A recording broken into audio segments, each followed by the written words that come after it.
Hello, everybody, and thank you for tuning in to Mixed Texan Politics. Chaos in Austin amid power outages as residents seen dumpster diving at HEB grocery store. This is nuts. Check this out from Fox Business. Hundreds of people were seen dumpster diving and fighting over free food that was discarded by an HEB store after a power outage on Thursday. An official in Travis County is warning the public not to eat the food retrieved from dumpsters outside the store, which was spoiled and unsafe for consumption. This is from that ice storm we had last week. In case you're watching this days after I post this video, witnesses said grocery store employees were seen tossing meat and other perishable foods after a power outage at the store caused them to go bad. As you can see here, the dumpster full of food, bags of food, and things like that. But someone posted on social media that there was free food at the store. Soon after, more than 250 people showed up and began fighting over rotten trash, according to Travis County Precinct 4 Constable George Morales. "This is not free food," he warned on Facebook. "The food is rotten and spoiled and unsafe to eat." Morales said deputies with Precinct 4 responded to roads that were gridlocked because of misinformation on social media. Police worked to clear the area. "If you know someone that got food, let them know it is not safe." This is nuts. This shows you right here that people, when things get tough, a lot of people are not prepared. They have to resort to this situations like this. This shows you how desperate people can get when times get tough. There was an ice storm, there were some power outages down in Austin, and somebody heard that there was free food. And somebody posted there was free food, and 250 people showed up and started dumpster diving. And who knows how many people got into brawls, to fights over this. The thing is that a lot of people in the city are not prepared. And the rural people, the people out in the rural are much better prepared because they have land, they can grow foods, they're kind of away from society. And when things get tough, when things hit the fan in the urban areas, that's when it can get kind of scary because you have a lot of people who rely on government. A lot of people just do not have survival skills. I'm not saying I'm equipped to survive in the forest for 72 days or anything like that, but I do take precautions because of anything, an EMP attack, storm. I was well prepared for the storm of 2021. I was very prepared. Food, water, when you name it, I was ready. I didn't really, of course, it sucked not having power for a few days, but hey, I was able to survive. I didn't have to uh, scrounge for food or anything like that, or find posts on social media about free food and dumpster diving.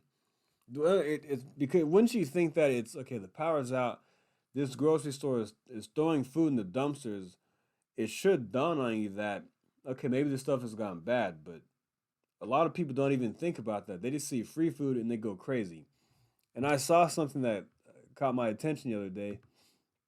I read that somebody's uncle or whoever worked for LAPD was a detective or something like that within LAPD, and he was tasked with testing different scenarios.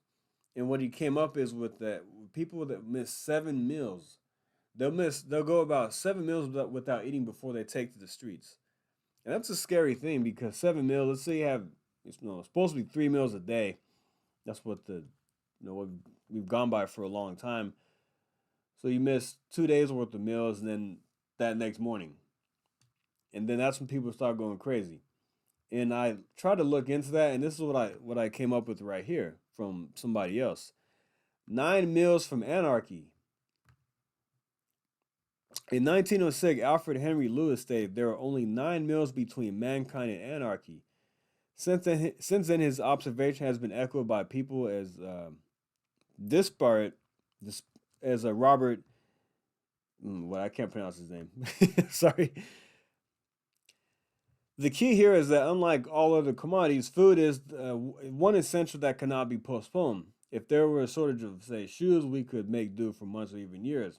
A shortage of gasoline would be worse, but we could survive it through mass transit or even walking.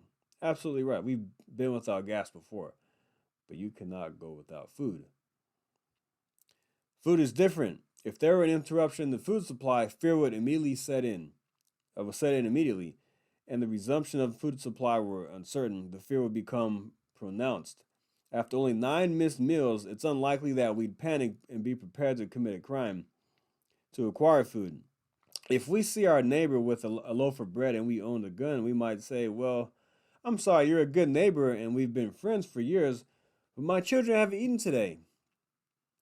I have to have the bread, even if I have to shoot you." That's what it would come down to. If things got so crazy and there was a disruption in the food supply, um, and people had to feed their families, they're not prepared. They don't have stocks. They don't have closets full of canned goods. Or they didn't go to My Patriot Supply and order a week worth of food. They don't have water. They're going to take drastic measures because when people get desperate, they get crazy. Especially when it comes to food. When it comes to eating, eating is essential. You have to eat in order to survive. You can go a little bit without other things and make it work, but you have to have food and water. It's a must. Otherwise, you're dead. It's actually a scary thing to think about.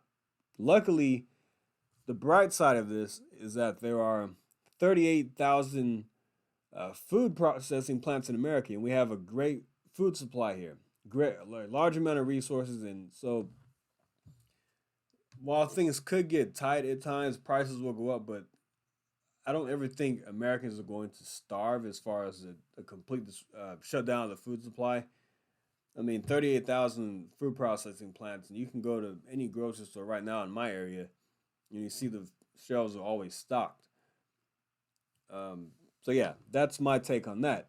But at the same time, you have to be prepared for a situation like this because you see what happened down in Austin where people went crazy when they thought there was free food. The power was out.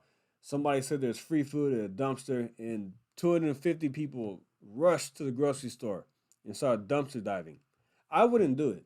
I personally wouldn't do it because I would think, okay, there might be some fights breaking out. Somebody might get crazy, might start shooting people. Uh, have you seen that movie, The Purge?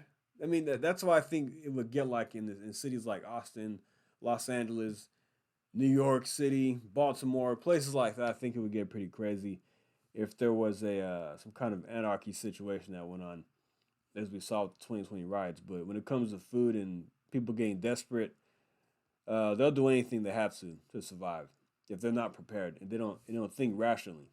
So yeah. Anyway, guys, I'm gonna end the video right there. Thanks for listening. Like and subscribe, and I'll see you next time. Thank you. Take care.